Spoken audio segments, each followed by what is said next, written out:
हरे राम राम राम हरे हरे. हरे कृष्ण कृष्ण कृष्ण हरे हरे. पुंडलिक वरदा हरी विठ्ठल. श्री ज्ञानदेव तुकाराम सद्गुरु श्री ज्ञानेश्वर महाराज की जय. जगद्गुरु तुकाराम महाराज की जय. पंढरीनाथ भगवान की जय. आपण मागच्या सत्रामध्ये अध्याय 12 आणि ओवी क्रमांक 155 त्यावर चिंतन आपण सुरू असताना परमात्मा पुरुषोत्तम अनुभवास आलेल्या अवस्थेचे म्हणजे आत्मानुभूतीचे वर्णन अध्याय क्रमांक 15 आणि त्यातील ओव्या 535 पासून 588 पर्यंत आपण त्याचा परामर्श घेतला, चिंतन केलं. आता ओवी क्रमांक 555 ही पूर्णत्वाला गेलेली आहे. मागच्या सत्रात आपण या सत्राची सुरुवात ओवी क्रमांक 156 पासून करणार आहोत. प्रेम भक्तिरस ज्यामध्ये प्रभावित होतो अशी ही ओवी अनुभव सांगणारी ओवी आहे. माऊली म्हणतात, अर्जुना तो भक्तू तोची योगी तोची मुक्तू तो वल्लभा मी कांतू ऐसा पढिये. अशा रीतीने स्वतःच्या आतून व बाहेरून माझ्याशी ऐक्य पावलेला, तसेच मन व बुद्धी मला अर्पित करणारा हाच खरा भक्त, हाच खरा योगी, हाच खरा मुक्त. योगी व मुक्त असलेला भक्त भगवंतास किती आवडतो. माऊलींनी भगवंत मुखोद्गाराद्वारे केलेली शब्दांची योजना अशी आहे, जणू काही तो माझी प्रिय पत्नी आहे. आणि भक्ती प्रेमरस धारण करून याचं वाचन केलं तर आपल्यालाही त्या भूमिकेमध्ये शिरून याचा आस्वाद घेता येईल. पाठभेदामध्ये गा हे शब्द अर्जुनाप्रती भगवंताचे प्रेमोद्गारपूर्वक संबोधन आहे. आतून व बाहेरून जीवाचे परमात्म्याशी ऐक्य अनुभवतो म्हणून योगी. कर्ता भोक्ता याद्वारे कर्माशी असलेली तद्रूपता संपते, कर्माशी असलेली निर्लिप्तता अनुभवास येते आणि त्यामुळे कर्मफल संपते म्हणून मुक्त. सगुण रूपाच्या ठिकाणी आवड व प्रेम म्हणून भक्त आणि भक्तीचा उत्कर्ष म्हणून पती पत्नी ही उपमा. असे ऐसा पढिये या पदासंदर्भात लक्षात घ्यावे. आणि हीच गोष्ट आपल्याला समजून घेण्याकरता परिशिष्ट 10 जे नारदीय भक्तिसूत्राच्या संदर्भामध्ये आपण या ग्रंथाच्या सोबत जोडलेलं आहे आणि त्यातलं भक्तिसूत्र 21 ते 23 आपण पाहूया. विषय काय आहे? पती पत्नी आणि भगवंत काय म्हणतात ते समजून घेण्याकरता नारदीय भक्तिसूत्र. भक्तीचा कळस जो गाठला गेलेला आहे तो या 21व्या सूत्रामध्ये. भक्ती कशी? यथा व्रज गोपिकानाम. अर्थ काय आहे? उदाहरण म्हणून गोकुळातील वृंदावनातील गोपिकांची व्याकुळता लक्षात घ्यावी. गोपी या शब्दाचा अर्थ पुढील प्रमाणे घ्यावा. गा म्हणजे दृष्टी. तिला दुष्ट विषयाकडे न जाऊ देता तिचे ज्या रक्षण करतात त्या गोपी. गो इंद्रियांनाही म्हणतात. गा इंद्रियानी पांती इति गोप्यहा. अर्थात ज्या आपल्या इंद्रियांचे म्हणजे विषयापासून कामनापासून रक्षण करतात त्या गोपी गोपिका. या अर्थानेही गोपिका हा शब्द घ्यावा. त्यामुळे सूत्र क्रमांक 23 स्पष्ट होते. तप करून काही ऋषी, श्रुती काही देवता गोपिका रूपाने अवतरल्या होत्या आणि या संबंधाने पुष्कळ कथा आहेत. पण भक्ती कशी हवी? यथा व्रज गोपिकानाम. सूत्र क्रमांक 21. सूत्र क्रमांक 22 आणि 23 आपण एकत्र पाहूया. तत्रापि न महात्म्य ज्ञान विस्मृत्यपवादः. सूत्र क्रमांक 22 आणि 23. तद्विहीनं जारणामीव. आता दोघांचा अर्थ एकत्र पाहू.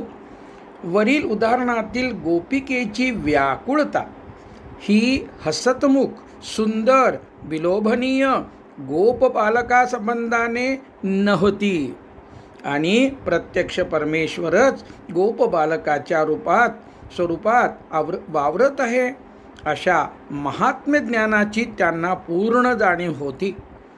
अशा त्या भगवंताबद्दल अपवाद म्हणून सुद्धा त्यांच्या चित्तात क्षणभरही विस्मरण होत नव्हते. म्हणजे सूत्र क्रमांक 22 मध्ये कशाचंच विस्मरण नव्हतं, सगळं कसं ज्ञात होतं. तसे महात्म्य ज्ञान अर्थात जाणीव त्यांच्या ठिकाणी नसती तर गोपींचे श्रीकृष्णाशी वागणे हे जारिणीप्रमाणे म्हणजे व्यभिचारिणी स्त्रीप्रमाणे म्हणजे कामुक आणि निषिद्ध ठरले असते. हा मुद्दा अत्यंत महत्त्वाचा आहे. आणि गोपींना भगवान श्रीकृष्णाचे महात्म्य ज्ञान यथार्थतेने होते हे पुढील प्रमाणावरून लक्षात घ्यावे. आदिपुराणात अर्जुनाच्या प्रश्नाच्या उत्तरात भगवान श्रीकृष्ण गोपींची तुलना मुनी, योगी, रुद्रादी देवांशी करून सांगताहेत. अहमेव परम रूपम नान्ये जानन्ति केचन गोप्य एवहि जानन्ति मद्रूपम मत्क्रियादिकम. अर्थ, गोपिका मला म्हणजे ज्या यथार्थतेने, पूर्णत्वाने व तत्वतः जाणतात अशा स्वरूपात मला वेदांती, मुनी, देव जाणत नाहीत. माझ्या यथार्थ रूपास म्हणजे तत्वास व माझ्याशी स्वस्वरूपाने, चित्ताने, वृत्तीद्वारे, व्यवहाराद्वारे एक रूप होऊन मदविषयक करावयाच्या क्रियांना केवळ गोपिका जाणतात. तुकाराम महाराज म्हणतात, लोका गोकुळीच्या झाले ब्रह्मज्ञान, केलिया वाचून जपतपे. भागवतामध्ये ब्रह्मदेवांनी भगवंतांची स्तुती स्कंद क्रमांक 10 आणि अध्याय क्रमांक 14 मध्ये केली आहे. तत्पूर्वी अध्याय 13 मध्ये भगवंताची लीला पुढील प्रमाणे वर्णन केली आहे. ब्रह्मदेव श्रीकृष्णांचा महिमा पाहण्यासाठी सर्व गोपाळांना व वासरांना दुसरीकडे नेऊन ठेवतात. श्रीकृष्ण हे ओळखतात आणि वासरांच्या व गोपाळांच्या मातांना आनंदित ठेवण्यासाठी ते स्वतः सर्व गोपाळांचे व सर्व वासरांचे रूप 1 वर्षापर्यंत धारण करून राहतात. श्लोक क्रमांक 15, 17 आणि 19. जेव्हा ब्रह्मदेव सर्वांच्या मध्ये श्रीकृष्णांना पाहतात तेव्हा ते ब्रह्मज्ञानाच्या प्रत्यक्ष दृश्यामुळे आश्चर्यचकित होतात. श्लोक 55 ते 58. अध्याय 14 मध्ये ब्रह्मदेव भगवंताची स्तुती करतात. हा अगोदरचा कथाभाग 13व्या अध्यायात आलाय आणि 14व्या अध्यायामध्ये भगवंताची स्तुती करतात आणि तेथील श्लोक 31चा आपण अर्थ पाहणार आहोत. ब्रह्मदेव म्हणतात, हे प्रभो, मोठे मोठे यज्ञ आपणास तृप्त करू शकले नाहीत आणि म्हणूनच की काय, आपण वासरे होऊन गायींचे व बालक होऊन गोपींचे दूध स्तनामृत मोठ्या आवडीने प्यायलात. खरेच त्यांचे केवढे हे भाग्य. भागवतामध्ये स्कंद 10 14वा अध्याय आणि श्लोक क्रमांक 31 हा असा या अर्थाचा आहे. गोपी व श्रीकृष्णामध्ये कामभाव नव्हता, हे वरील लीलेद्वारे पक्के लक्षात घ्यावे.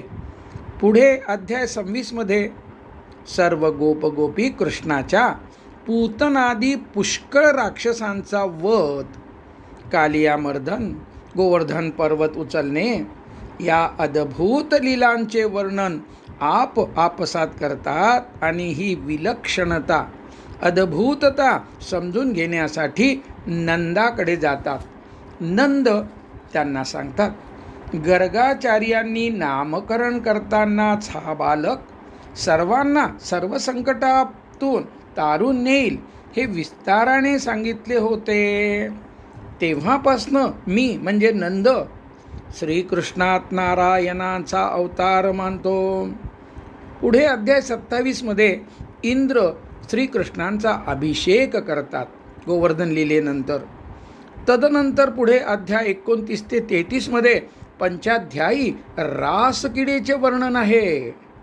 सारांश, रासक्रीडेपूर्वी सर्व गोपींना श्रीकृष्णाचे महात्म्य ज्ञान होते.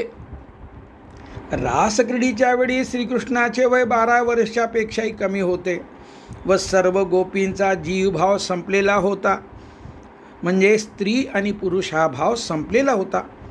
रासक्रीडा ही साधना नसून साधनेचे फल आहे आणि जीव व ईश्वराच्या मिलनाचे वर्णन रासक्रीडेत आहे. सारांश, गोपींना महात्म्य ज्ञान होते व कामभाव नव्हता. भक्त जणू काही माझ्या प्रिय पत्नीप्रमाणे आहेत असं भगवंत मागच्या ओवीमध्ये म्हणून गेलेत. पुढच्या ओवीमध्ये काय म्हणतात ऐका. हे ना तो आवडे मज जीवाचे नी पाडे, हेही एक थोकडे रूप करणे. 157. ही उपमाही आवडत नाही, हे ना तो आवडे, कारण पतीपत्नीमध्ये नेहमी निरपेक्ष प्रेम असतेच असे नाही. म्हणून भगवंत म्हणतात, तो मला स्वतःच्या जीवा इतका आवडतो, म्हणून ही उपमा देखील येथे कमीच पडते. तरी पडियंताची या कहाणी, हे भूलीची भारणी, ये तवन बोलनी परी बोलावी श्रद्धा. तरी पडियंतयाची म्हणजे पुढील ओवी लक्षात घेता गीतेचा प्रेमानुवाद करणाऱ्या भक्ताची अर्थात माऊलींची ही कहाणी म्हणजे शब्दांची योजना, इतिहास, स्वानुभव आहे. आवडत्या विषयामुळे भगवंत व भक्ताचे प्रेम मनाला भुरळ पडली, मन वाहत गेले व जे प्रेम शब्दातून व्यक्त करता येणे शक्य नाही ते श्रद्धा बोलवून गेली. मुलींना लहानपणापासून पती परमेश्वर असतो ही शिकवण असायची, त्यामुळे त्यांना भगवंतावर राधेसारखे मीरेसारखे प्रेम करणे पुरुषांच्या तुलनेत सोपे जाते. पुरुषातही श्रद्धेचा उत्कर्ष झाला असता ते शक्य होते असा त्याचा भाव ओवी क्रमांक 158चा अर्थ आपण पाहिला. आता ओवी क्रमांक 159. मनोनी गा आम्हा वेगाली उपमा, एरवी काय प्रेमा अनुवादू असे. 159. म्हणून प्रेमाच्या वेगात आम्हाला पतीपत्नीच्या प्रेमाची स्वतःच्या जीवाची उपमा स्फुरली. एरवी निरपेक्ष उत्कट प्रेमाचा अनुवाद करता येत असतो काय? भक्तिसूत्रात नारदांनी म्हटले आहे की अनिर्वचनीयम प्रेमस्वरूपम, अर्थात प्रेमाचे स्वरूप शब्दात बांधता येत नाही असे अवर्णनीय आहे. आणि त्याकरता आपण परिशिष्ट 10 म्हणजे नारदीय भक्तिसूत्र जे आत्ता आपण 21 ते 23 सूत्र पाहिलं आता सूत्र क्रमांक 51 आणि 52 आता पाहणार आहोत. सूत्र क्रमांक 51. अनिर्वचनीयम प्रेम स्वरूपम. सूत्र क्रमांक 51. आता 52. मुकास्वादनवत. अर्थ, मुक्या माणसाने जेवण इत्यादीचा आस्वाद घ्यावा, पण त्याला वर्णनाद्वारे तो अभिव्यक्त करता येत नाही. त्याप्रमाणे प्रेमभक्तीचे स्वरूप अवर्णनीय आहे आणि शब्दात वचनात बांधून सांगता येण्यासारखे नाही. माया अनिर्वचनीय म्हणजे सत असत विलक्षण आहे. त्या अर्थाने अनिर्वचनीय असा अर्थ येथे नाही. भगवंतांना भक्त किती प्रिय असतो ते श्रीमद भागवतामध्ये भगवंत अशा भक्ताच्या लक्षणासह पुढील प्रमाणे सांगतात. भगवंत म्हणतात, माझा भक्त मला लक्ष्मी व माझा आत्मा या दोघाहूनही जास्त प्रिय आहे, ज्याला कशाचीही अपेक्षा नाही, जो माझे सतत मनन करतो, जो शांत व वैरभाव रहित असतो, सर्वाबद्दल समान दृष्टी ठेवून असतो, त्या महात्म्याच्या चरणांच्या धुळीने माझ्या आत असलेले सर्व जगत म्हणजे तिन्ही लोक पवित्र व्हावे, म्हणून मी नेहमी त्याच्या मागून जात असतो. स्कंद क्रमांक 11, अध्याय क्रमांक 14 आणि श्लोक क्रमांक 15 आणि 16. भगवंत म्हणतात की अशा प्रिय भक्तांच्या मागे मी का जातो, तर त्याची उडालेली, त्याच्या पायाने उडालेली धूळ बरं का, माझ्या जो काही हृदयात असलेले तिन्ही लोक आहेत त्यांना पवित्र करण्याकरता. यापेक्षा आणखी काय वर्णन करावं भगवंतांनी आपल्या भक्ताच्या प्रती. आता असो हे किरीटी पै प्रियाची या गोष्टी, दुनाथाव उठी आवडी गा. आता हे असो, अनुवादकर्त्याची भूमिका सोडून देऊ. भगवंत म्हणतात, प्रिय विषयावर बोलताना, प्रिय व्यक्तीसमोर असताना आवडीचा आणि प्रेमाचा आवेग दुपटीने येतो. तयाही वरी विपाये प्रेमळू संवादिया होये, तिये गोडीसी आहे कांटाळे मग. 161. त्यातही सांगणारा प्रेमाने युक्त, ऐकणारा प्रेमाने ओतप्रोत, संवादाचा विषयही प्रेमरसपूर्ण भक्तीचा असे जेव्हा असते तेव्हा निर्माण होणाऱ्या गोडीचा कंटाळा येणे शक्य आहे काय. अर्थात त्या गोडीमध्ये नित्य नूतनता असते. मनोनी गा पंडुसुता, तूची प्रियू आणि तूची श्रोता, वरी प्रियाची वार्ता प्रसंगे आली. म्हणून अर्जुना, तूच प्रिय भक्त, तूच प्रिय श्रोता आणि त्यावर भक्तीतील प्रेमरस हा संवादाचा विषय असा त्रिवेणी संगमाचा प्रसंग म्हणजे योग आला आहे. तरी आता बोलो भले या सुखा मिनलो, ऐसे म्हणत खेवी डोलो लागला देवो.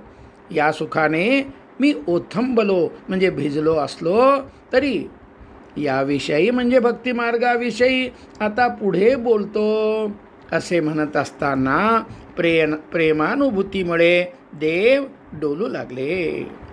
आता 164व्या ओवीमध्ये माऊली या साधनेचा सारांश सांगत आहेत.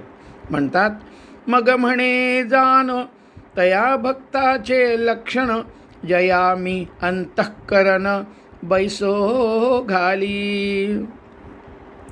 मग भगवंत म्हणाले, ज्या भक्ताला बसण्यासाठी मी माझ्या अंतःकरणात स्थान देत असतो, माझे अंतःकरणरूपी आसन बसण्यासाठी घालतो, त्या भक्ताची लक्षणे आता ऐक आणि संदर्भ करता ओवी क्रमांक 153, म्हणजे जीवू परमात्मा दोही बैसले एकासनी. त्या अर्थाने याववीत बैसो घाली येथे हृदय भुवनी म्हटले आहे व तेथे अंतःकरण म्हटले आहे, इतकाच फरक. आणि अध्याय 12 आणि श्लोक 8 ते 11 मध्ये भगवंताची भक्ती कशी करावी, म्हणजे भक्ती मार्ग ज्यामुळे भगवंताची आत्म्याची प्राप्ती होते ते सांगितले. त्यातील मुख्य भाग श्लोक क्रमांक 8, माझ्यातच मन व बुद्धी निरंतर स्थापित कर, हा आहे. ते अभ्यासाने शक्य होईल, हे श्लोक क्रमांक 9 मध्ये सांगितलं. असमर्थ असल्यास माझ्याकरता कर्म कर, हे श्लोक क्रमांक 10 मध्ये सांगितलं. तेही जेव्हा शक्य होत नसेल तेव्हा मनबुद्धीद्वारे नियमन करून कर्मफलाचा त्याग कर, हे श्लोक क्रमांक 11 मध्ये स्पष्ट केलं. अशी साधना सांगितली आहे आणि त्यामध्ये सुद्धा आपल्याला हे कर ते कर किंवा ते कर, हे जमत नसेल तर ते कर, अशा प्रकारचा चॉईस ज्याला म्हणतात तो सुद्धा आहेच आहे. ही साधना फलद्रूप होण्यासाठी श्लोक 13 व 14 मध्ये अद्वेष्टा ते दृढनिश्चय हे गुण जोपासून माऊलींनी त्या गुणाचा किती उत्कर्ष करावयाचा ते सांगून मन व बुद्धी मला अर्पित कर, ही श्लोक 8 मधील प्रमुख साधना इथे पुन्हा स्पष्ट केली आहे, सांगितली आहे. आता सिद्ध भक्तांच्या लक्षणाकडे साधनेच्या अंगाने पाहणे आवश्यक आहे. भगवंत जेव्हा सिद्ध भक्तांची लक्षणे सांगतात तर ती तुमच्या आमच्याकरता ज्यांना साधना करायची आहे, ज्यांना आत्मानुभूती प्राप्त करून घ्यायची आहे, त्यांच्याकरता ती लक्षणे आपल्याकरता साधना होतात. आणि तो विषयाचा आता या विषयाचं चिंतन आपण करूया. येथून पुढे सिद्ध भक्ताची लक्षणे आहेत असे प्रस्तुत ओवीद्वारे सांगितले आहे. याचा अर्थ भगवंतांनी श्लोक 13 व 14 मध्ये जी लक्षणे सांगितली आहेत ती साधनेच्या अंगानेही घ्यावीत असा माऊलींचा अभिप्राय आहे. येथून पुढे अध्याय संपेपर्यंत 6 श्लोकात श्लोक क्रमांक 15 ते 20 मध्ये भगवंतांनी भक्तीची साधना सिद्धीस गेलेल्या अर्थात जीवनमुक्तावस्था प्राप्त भक्तांची लक्षणे, त्यांचा अनुभव, त्यांचे गुण सांगितले आहेत. भक्ती सिद्धीस जाऊन जीवन मुक्तावस्था प्राप्त होईपर्यंत भगवंतांना प्रिय असलेले हे गुण स्वतःमध्ये बाणवणे ही भक्तीसह आचरावयाची व आवश्यक असलेली साधना आहे. त्यामुळे सर्व श्लोकाकडे साधना म्हणून पहावे. हा सिद्धांत भगवंतांनी अखेरच्या श्लोकात स्पष्ट केलेला आहे. या ओवीत भगवंत म्हणतात त्या जीवनमुक्त भक्तांचे लक्षण म्हणजे अनुभव जाणून घे की त्यांना बसण्याकरता मी आपले अंतःकरणरूपी आसन घालतो. त्यामुळे इथून पुढे असलेल्या श्लोकावरील ओव्याकडे जीवनमुक्तांचा अनुभव म्हणून प्रामुख्याने पहावे.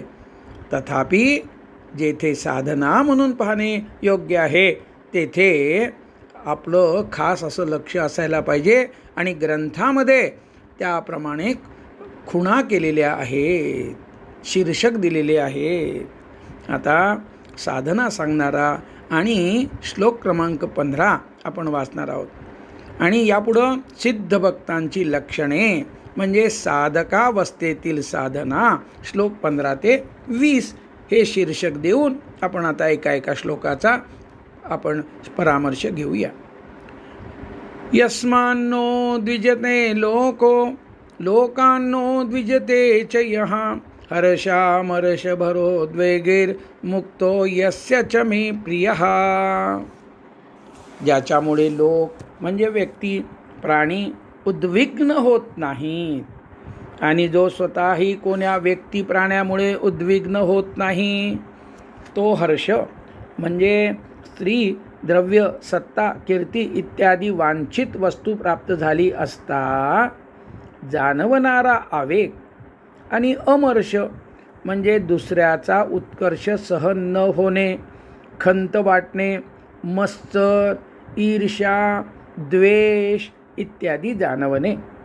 भय, सध्या प्राप्त असलेली द्रव्य, सत्ता, स्त्री, पुत्र, कीर्ती इत्यादी अनुकूल असलेल्या वस्तूंचा वियोग होईल या शंकेने किंवा भविष्यात घटना, आघात, मृत्यू इत्यादी संबंधाने प्रतिकूलतेस सामोरे जावे लागेल या शंकेने मनात उत्पन्न होणारा विकार म्हणजे भय, आणि उद्विग्नता म्हणजे नकोसे वाटणे, उबगे येणे, या सर्व विकारापासून जो मुक्त आहे तो मला भक्त प्रिय आहे.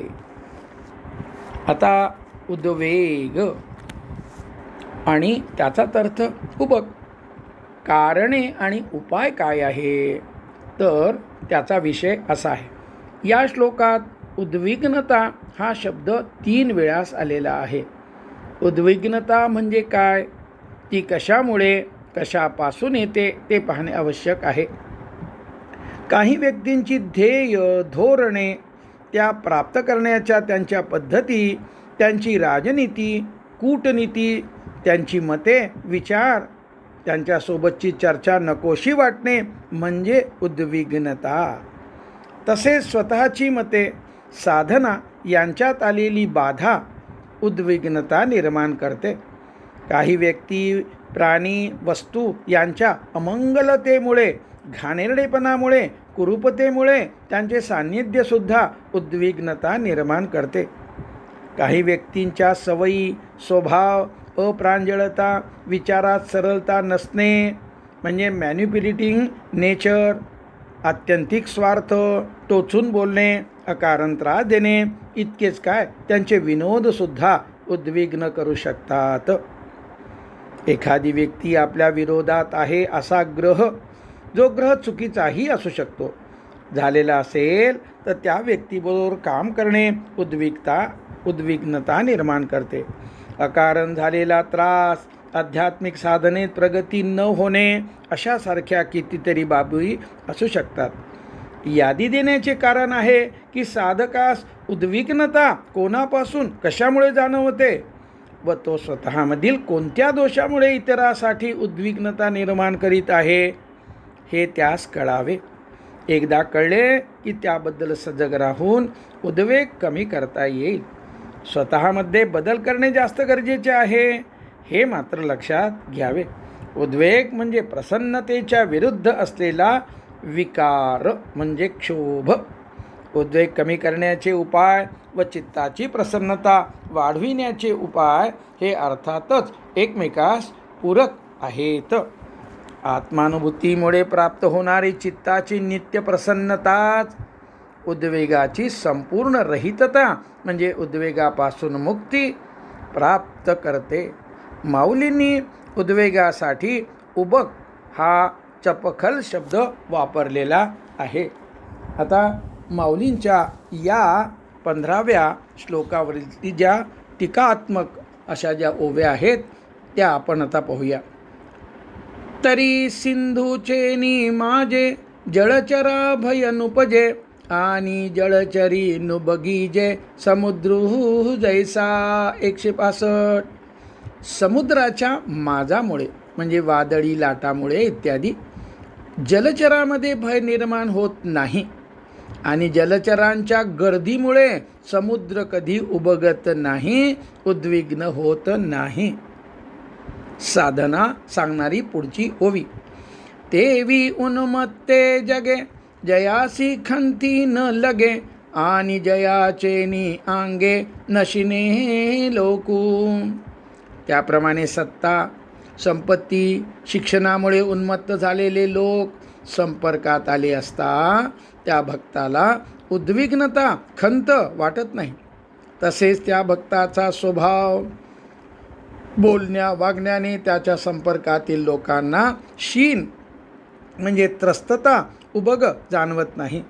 तो उन्मत्त व्यक्तीमध्ये भगवंत पाहत असतो, इतरांच्या सुखात मैत्रीचा अनुभव करीत असतो. आणि ओवी क्रमांक 148च्या अखेरीस केलेले पातंजल सूत्र या संदर्भात आपल्याला आणखी काही प्रकाश टाकते ते आपण पाहूया. याच अध्यायातली आपण पाहिलेली ओवी क्रमांक 148 अशी आहे. तैसी आगवियांची भूतमात्री, एकपणे जया मैत्री, कृपेशी धात्री आपणची जो.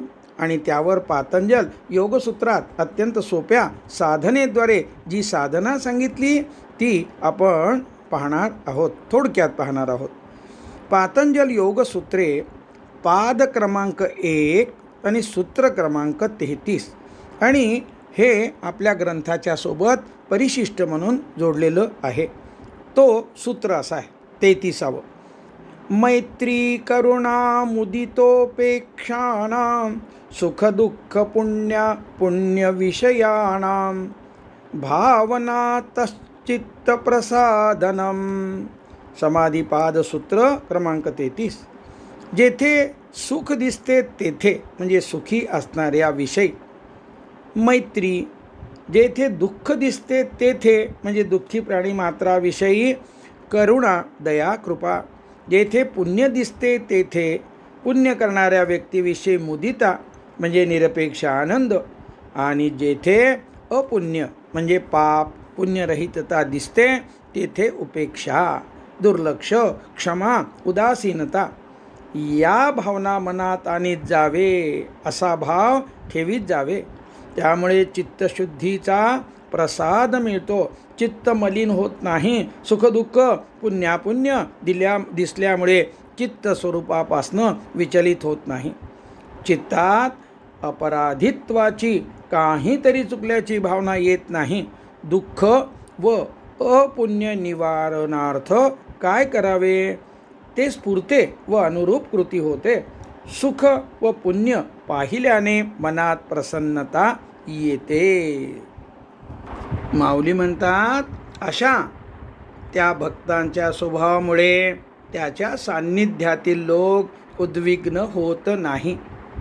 शब्द काय माऊलीचे? आणि जयाचे नियांगे न शिने लोकू. पुढच्या ओवीमध्ये माऊली साधना सांगतायत. किंबहुना पांडवा शरीर जैसे अवयवा, तैसा नुबगे जीवा जीवपणे तो. किंबहुना हे अर्जुना, शरीर आपल्या अवयवाच्या सततच्या उपस्थितीला जसे उबगत नाही. शरीराचा आपला स्वतःचा आपल्याला उबग होतो का? तर अजिबात नाही.